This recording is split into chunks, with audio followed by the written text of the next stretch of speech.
زانیاری لەبارەی موچەی هێزە ئەمنیەکانەوە لە تیوارەوە بزانە. باڕووداوێکی هاتوچۆ 10 کەس گیانیان لەدەستدا و بریندار بوون. دەواازەیەکی سنووری هەرێم دادەخرێت. سلااوان لەبێت سومەیەم لە تیوارەوە سێ هەواڵتان پێشکەشەکەم. سەرچاوێکی ئاگادار لە وەزارەتی دارایی عێراق ڕایگەیان موچەی هێزە ئەمنیەکان لەدەست سەرۆکوەزیرانی عێراقدایە. سەرچاوەکە ڕاشی گەیاند بۆ ئەم مانگەش نارنی موچەی هێزە ئەمنیەکان دراوەتە دەست سوودانی.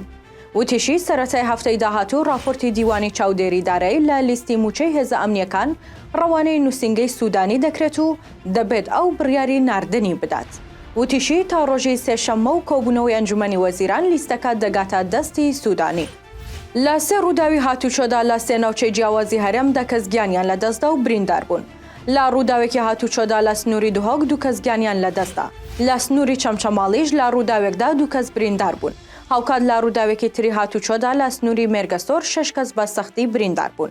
یەکێک لەو بریندارانە کە تەمەنی 60 بۆ 70 ساڵە بەهۆی سەختی برینەکەیەوە ڕەوانەی هەولێر کراوە. دەواازەی سنووری زێد لە سنووری دوهۆک بۆ ماوەی ڕۆژێک دادەخرێت. لە ئاگاداریەکدا دەواازەکە دەڵێت گشت هاوڵاتیان و گەشتیارانی خۆشەویست ئاگادار دەکەینەوە بەهۆی چاکردنی ڕێگا لە نێوان قەزای ڕووبارۆک تا دەگاتە سنووری زێد لە دیوی وڵاتی تورکیا.